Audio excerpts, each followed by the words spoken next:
different levels of ecology that we're thinking, since ecology is such a broad field. So we just sort of finished the population level ecology, right? Is where we're really focused on sort of the demographics and age structure and changes in size of a population. Now we're going to transition to this idea of community ecology, and actually that last little bit we were looking at with Locke and Voltaire really is community ecology.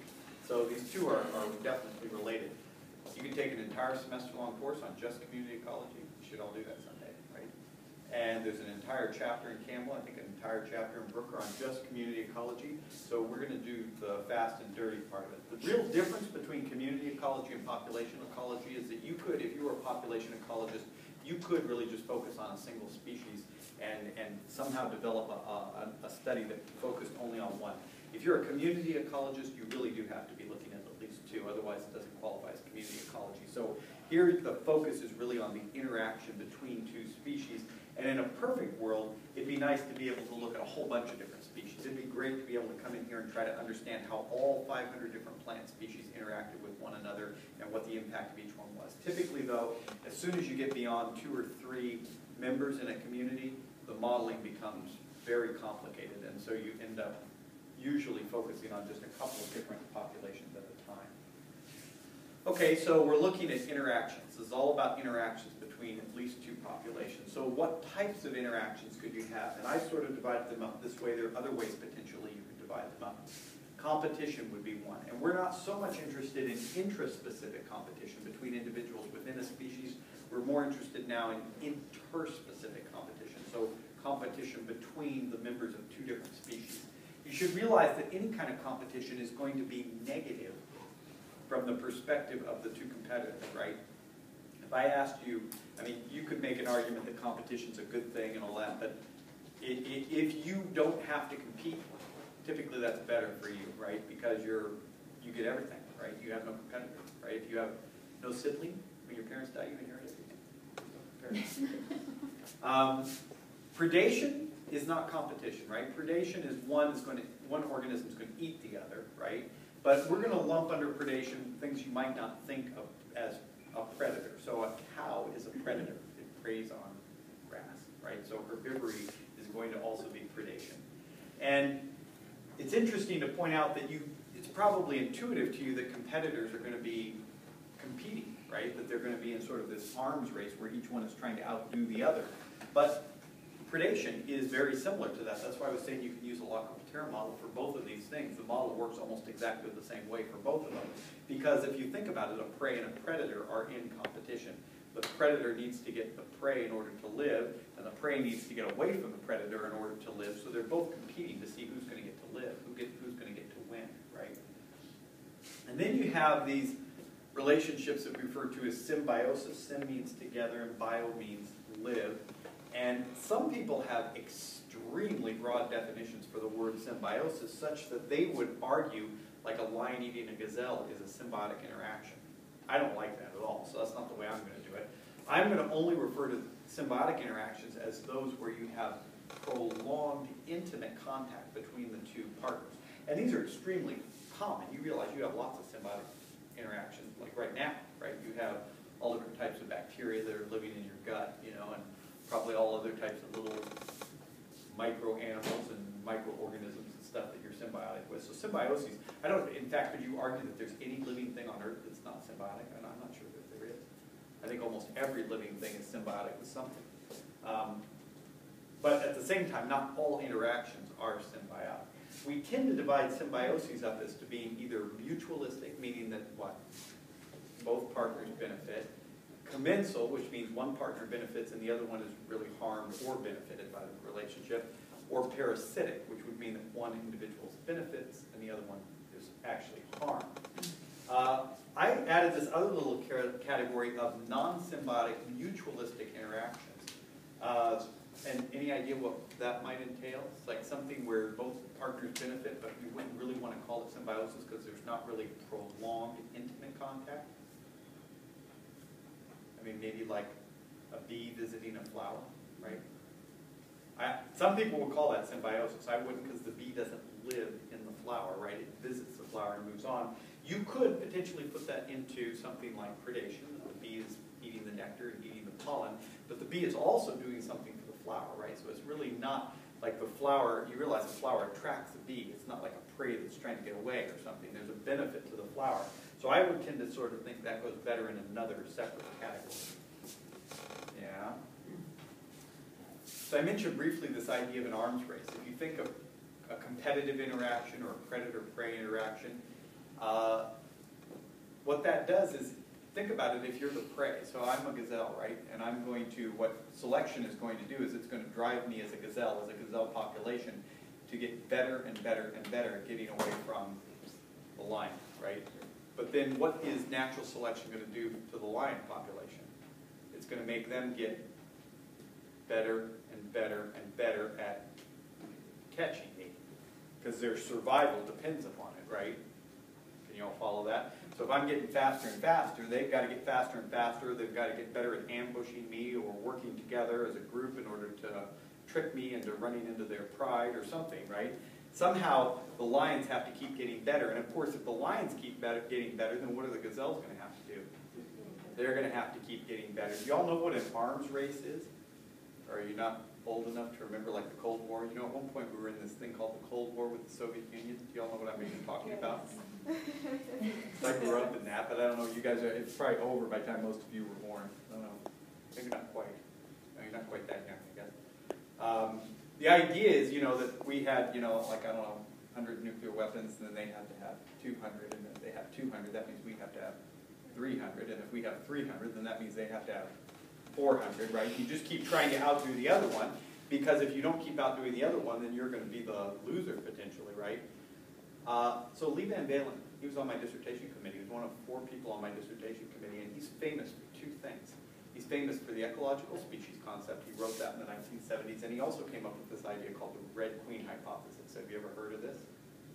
It's a very famous idea within evolutionary biology and ecology circles. And this, if you say the Red Queen hypothesis, very often in the right circle of people, they'll know what that is.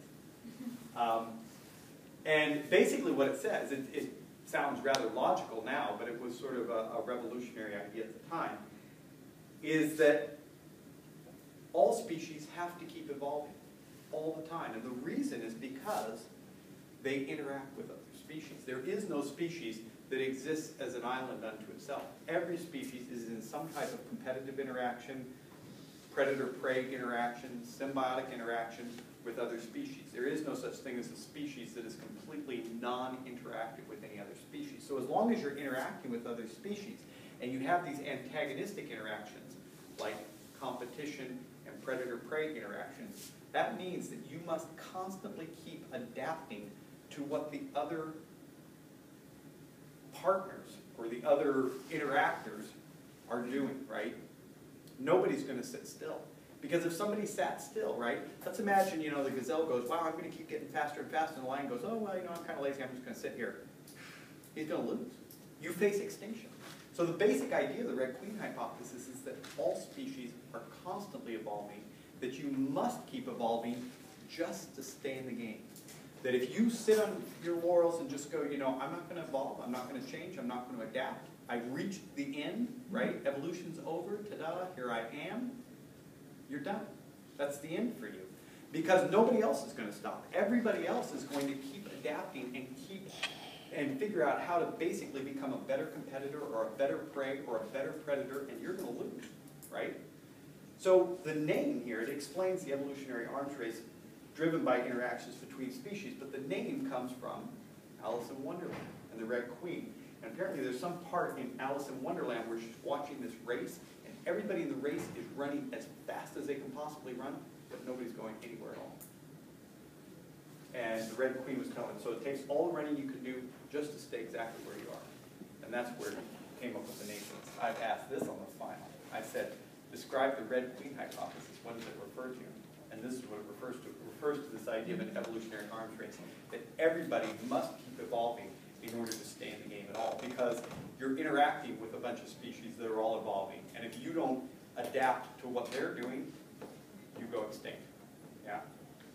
Can you see how that's a very foundational, fundamental idea in ecology and evolution? And I've actually presented it to you several times. When we said evolution is not goal-oriented and it's ongoing and all that kind of stuff, that stems from this idea of a Red Queen hypothesis. But this was sort of a revolutionary idea in the 70s when he came up with it. Okay, and I also briefly mentioned this when we were talking about speciation, right? And that is this idea of a niche. Do y'all remember what a niche is? Like if you go into a church, you have those little places in the wall where they stick a saint. It's called a niche. It's like a little place where something fits. Yeah. Niche theory is the basic theory of ecology. It really is one of the foundational theories in ecology and in biology in general. And that is that a species exists because it fills a niche. Why are there 10 million species on Earth? Because there's 10 million niches. Why are there marsupials in Australia that look like wolves, or that look like dogs, or that look like tigers? Presumably they're filling dog and wolf and tiger niches. They're filling those jobs in Australia because there are no placental mammals there, or there weren't at the time that those particular niches needed to be filled. So the idea that every single species that exists is doing something, it somehow fits into the grand scheme of how a particular ecosystem or how the whole environment works. If that particular species niche disappears, then the species goes extinct. And if there's an open niche, a species will evolve to fill the niche. This works really, really well in theory. In practice, it's much, much, much harder to try to understand because it would force you to really understand every single aspect of what a particular species does. And if you think of a real species in an ecosystem interacting with 500 other species, trying to pick up on every single subtle aspect of that interaction is extremely hard to do, right? It becomes almost mathematically and computationally impossible to imagine. I know people that would use these big theoretical models and they'd have like 50 different dimensions. I can barely think in 4.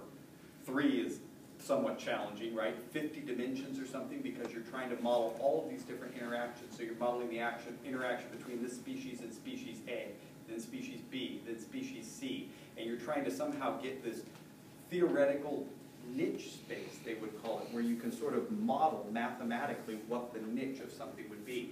I know as somebody a little bit more pragmatic, I would go out into the forest, you know, with a friend of mine, and here's like some pine trees and a few oaks or something, 4,000 different mushroom species. And we're sitting there going, okay, well, you'll see in a moment, you cannot have two species that are living side by side doing exactly the same job.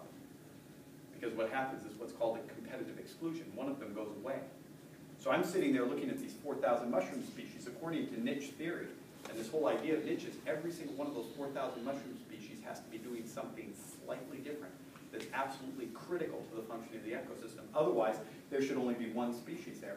So you can say some specialize on roots that are sort of towards the soil horizon, some specialize on roots that are a little bit further down, some are litter decomposers, some work on leaves, some work on cones, some work on wood, right? Some work on the outer bark of the wood, some work on the inner part of the wood, right? So you can start to come up with all different potential kinds of decomposer or mycorrhizal roles that they would play. Can you come up with 4,000 though? 4,000 different things that they're all doing? It becomes very hard. So we would sit around, have drinks on a Friday afternoon and argue about whether or not niche theory was realistic. The reality is, though, that all ecology is based on niche theory. So if this is not at least partially right, most of what we think we know about ecology is not right either. Okay, so are you all kind of getting a feel for this idea of a niche? A niche is a very difficult thing to describe. It's basically what a species does. You can almost think of it as kind of like its job or its role. But this is a very important idea in biology, is that a species exists because it fills an ecological niche. If its niche goes away, it goes extinct. And if there was an open niche, some kind of a role that had to be filled, that there was no species filling, some species would either move in or evolve in order to fill that space. So how exactly does that help you defining that a model? I'll show you. I think I'll show you in a second here. As to why we have niche theory. Is it just showing you that's its environment, that's what it does? It goes there, it does that. It kind of goes back to the first question, which is why does it exist at all? So you could ask the question, why do we have 10 million species on Earth? Why don't we just have one? Right? One perfect species. Us, probably, right? Of course, you realize we'd have to eat each other, right? Because there'd be nothing else to eat if we were the only species, right?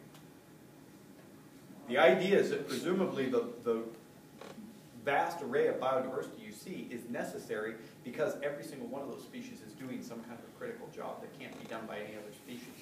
at least that are together, right? So I mean, you could argue that you have one species that's in North America doing something, and there's a different species in Australia doing something very, very, very similar. But what niche theory would say is if you tried to bring those two species together and have them live together doing the same exact job in one spot, that wouldn't work. That one of them would actually get driven out and the other one would stay. That you can't have two species doing one job. Now there are ways to get around that a little bit by maybe doing slightly different jobs, and I'm going to show you that in just a second. Yeah. Okay, so these two ideas of a fundamental niche and a realized niche. A species fundamental niche is everything that it could potentially do. Its realized niche is what it actually does in a particular ecosystem. So the example they give are two little barnacles here. You can imagine this barnacle, this Thamellus, right?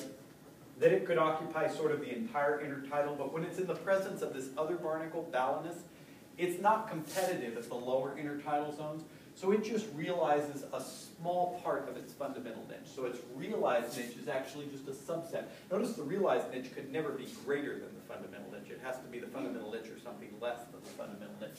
But it could occupy at least part of its fundamental niche, right? And then Balanus is actually more competitive in this part of the fundamental niche of Thamellus, such that Thamellus has a smaller realized niche. Yeah? Okay, so from niche theory, assuming we accept this idea that a species, it fills a niche, and that the species exists only because it fills a niche, and that only one species at a time can fill a particular niche in a particular system, we have this thing we know as competitive exclusion, which basically says you cannot have two species occupying the same niche in the same place at the same time. It does not work. If one of the two species will be driven out. So it can't happen. It could happen for a very brief period of time, but for extended periods of time, you can't do it. One species will beat out the other and win, and the other one will be driven out. Occupy that niche, isn't it going to need something that that other organism has for it to continue to live in that niche? Like for instance, if you take out fish, you can, like in order for that organism to stay in that niche, isn't it going to need something that that other species has, that other organism has for it? You know what I mean? It's like, so imagine you had a whole system where you had like 500 species or something, and there's one species here that's doing a particular job. That its job is to, I don't know, control this prey population and serve as a host for this predator, this parasite, and whatever, all the aspects of what it does. And you were to bring another species in that had an identical niche. That basically it was also controlling this prey population, serving as a host for this parasite, and blah, blah, blah, whatever I just said, it was identical. Somehow that their exact role in the ecosystem was identical. What the rule of competitive exclusion says is that one of the two of them would have to go. That they couldn't both coexist there. Yeah, but you were saying that one species can only occupy one niche. Right. Two species can't occupy the same niche. Right. So what I'm saying is one of those is benefiting from another species, though, in order to fulfill that niche's duties. What do you mean, what other species? Like another organism, like for instance, it gets food from, you know what I mean? Right. Like even like that thing that it got food from is occupying another different. It's occupying a different niche. Yeah. But it seems crazy how they can't occupy the same one, even though they're like one of them won't live without the other. You know what I'm saying? Kind of. No, but the two that can't occupy the same niche are the two that are doing the same job. So like if you have a predator and a prey, they're not occupying the same niche. Those are two totally different niches, right? One's in a prey niche, one's in a predator niche. What I'm saying is, let's imagine you brought in two predators. Can you picture that? Benefit from each other. So the idea of like symbiosis. How would the predators benefit from one another? They'd be in competition with each other, wouldn't they? Okay, never mind. I see what you're saying. Right? I mean, they're trying to occupy the same niche, not two different niches. Okay. Yeah. So the one. So let's try to make it like that simple. So here's a prey source, right? And I'm a predator, and part of my niche, part of my job is to control that prey population and to feed on it. Okay. And now we bring in a predator, and let's imagine that this predator is an identical predator to me. So he eats exactly what I eat, exactly the way I eat.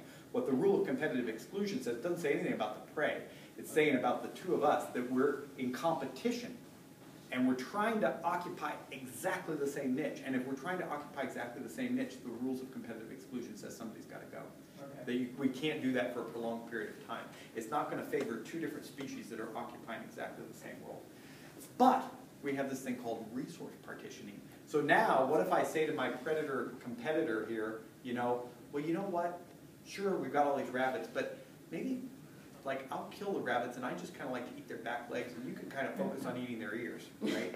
And if you eat their ears and I eat their back legs, then we're not really doing the same thing, right? We're really not. We're serving two different purposes within the ecosystem. We're partitioning that a little bit. We're not going to go crazy here. It's not like you got to try to eat grass or something like that that you're not intended to eat. But if you can eat this part of the rabbit and I eat that part of the rabbit, then we're not in the same niche anymore. We're doing something slightly different. And what that allows is it allows us to coexist. It means that one of us doesn't have to go away. This is extremely common. And there's a lot of examples of this. When you see this, the best evidence for this would be, let's say I'm a lion and this is a tiger or something, and we're dividing up our rabbits. Notice I can't come up with very good examples here, but that's what we've got here. When the lions are by themselves, they eat the whole rabbit, ears and all, right? When the tigers are by themselves, they eat the whole rabbit, ears and all. It's only, or in back feet and all, they eat the whole rabbit. But when the lions and tigers are together, only when they're together, we notice that the lions only eat the back feet, tigers only eat the ears. That really supports this idea of niche theory, competitive exclusion, and resource partitioning, right? Because what you notice is that when the lion and the tiger are allopatric, when they're not in competition with one another, when they're not trying to coexist, that you do not see this division of niche, right? They occupy basically the same niche when they're allopatric. But as soon as you bring them into sympatry, they immediately resource partition such that they're not occupying the same niche, presumably because they're trying to avoid competitive exclusion. When you see a difference in phenotype or a difference in resource utilization between two species when they're in sympatry versus when they're in allopatry, that's called character displacement. And there are lots of examples of this. Here you have these little anoles. These are little lizards like the ones that run around out here, right? Here you have one ecosystem. You have 7 species. How could you have 7 species of anole when there's only one ecosystem? Well, because they're not all doing exactly the same thing. One lives up in the canopy, one likes to live in the shade, one likes to live in the sun, one likes to perch on fence posts, one likes to live near the ground. They're probably eating slightly different things, and all of this variation in what they're doing, they're not all in the same niche. They're all occupying slightly different niches. This is the whole idea as to why, again, why are there 7 anoles here and not 1? Because they're all doing something slightly different. This is what niche theory says. Species evolve to fill niches. The reason you have 7 species is because there must be 7 niches. If there was only 1 niche here, there should be only 1 species, because whichever one of these, one of the 7 would win out and occupy that niche. Yeah, does that kind of work a little better? These are 2 of Darwin's finches, right? Fuliginosa and Fortis, right? So notice that on Los Hermanos and Daphne, on those 2 islands, that they occur allopatrically. So on Los Hermanos, you have only Fuliginosa. And on Daphne, you have only Fortis, right? And if you look at beak depth, which presumably has something to do with their niche, what they're feeding on, notice that they overlap perfectly. But on the islands of Santa Maria and San Cristobal, where both species occur together, where they're sympatric, notice that Fortis, its beak is larger, and it specializes on one food type. And Fuliginosa, its beak is shorter, and it specializes on a different food type. The morphology is the same when they're separated. In other words, they can be occupying the same niches as long as they're not together. But as soon as you bring them together, what the rules of competitive exclusion say is that only one of these can be on the island at a time. So how do they coexist? They coexist by partitioning the resource, by each specializing on one end of the niche. Presumably their fundamental niche is all of this, right? But what happens is they each occupy a different part of their fundamental niche. They each have a smaller realized niche, and what that allows them to do is coexist, because they basically have taken one niche, or what could be one niche, and made it into 2. So this strongly, and there are lots of examples of character displacement in nature. It's very hard to explain this if niche theory and competitive exclusion and resource partitioning are not real, right? Very easy to explain this if they are real. So if I asked you, tell me what the niche of one of these Darwin's finches is, it'd be very difficult to describe in detail what its niche entails. But character displacement strongly implies that there really is something to this idea of niches. That you can't have two species doing exactly the same thing in the same space. Otherwise, you wouldn't see this type of separation of phenotype when they're sympatric, but it disappears as soon as you make them allopatric. Final exam, extra credit, copy, paste. Name the phenomenon that this graph illustrates. Character displacement. Can you see why you shouldn't bank on getting a lot of questions right on that? I don't think I had anybody answer that right when I did it. And then it's something about explaining, which the explanation is basically that you see this divergence in phenotype when they're sympatric, but not when they're allopatric. You should have a word bank. And a crossword puzzle. Circle the word. A word search. A word search, final answer. Okay. Yeah, let's do that. That's too mean. Okay, a butterfly's niche would probably include all of the following except what? Eating nectar, serving as prey for a lizard, flying through the air, or pollinating a flower.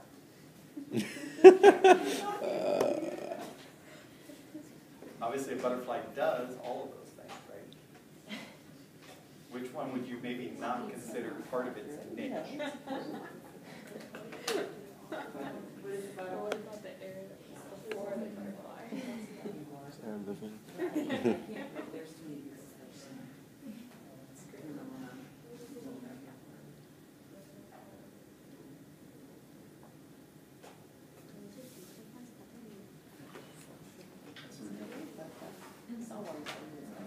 Okay, are we there? I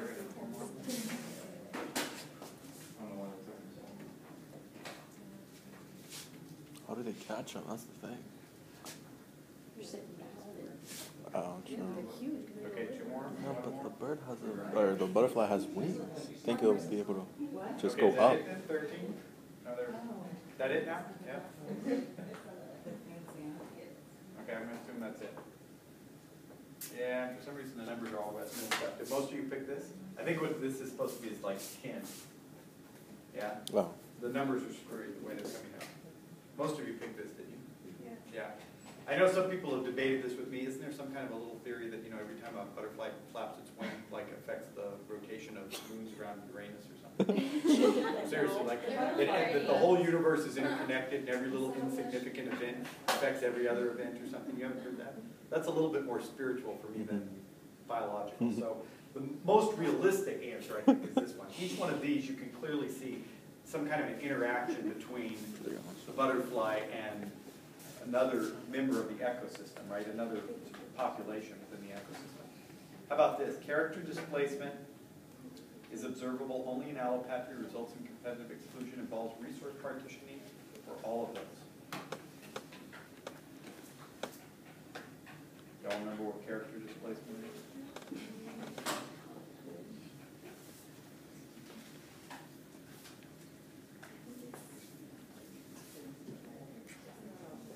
Are you able to tell us what allopatry means again? Allopatry means that they're physically subdivided. Remember, like allopatric speciation would be that you have two populations that have some kind of a physical, usually a geographical barrier between them. Sympatric means Like two lakes and two fishes, like. yeah, right. Sympatry becomes a little bit dicier. The traditional definition for sympatry is that the two species are in each other's cruising range, is usually what you say. But some people would debate, for example, if you have like one species of moth that lives on a tree and another one lives on the ground or something, even though they're micro-allopatric, you know, because one's only on the tree and one's on the ground. But in essence, they're sympatric in the sense that they're in each other's cruising range. There's not some kind of a geographical barrier dividing them. Okay, did everybody pick an answer?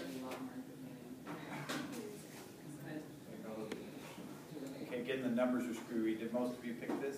Yes. Yeah, awesome.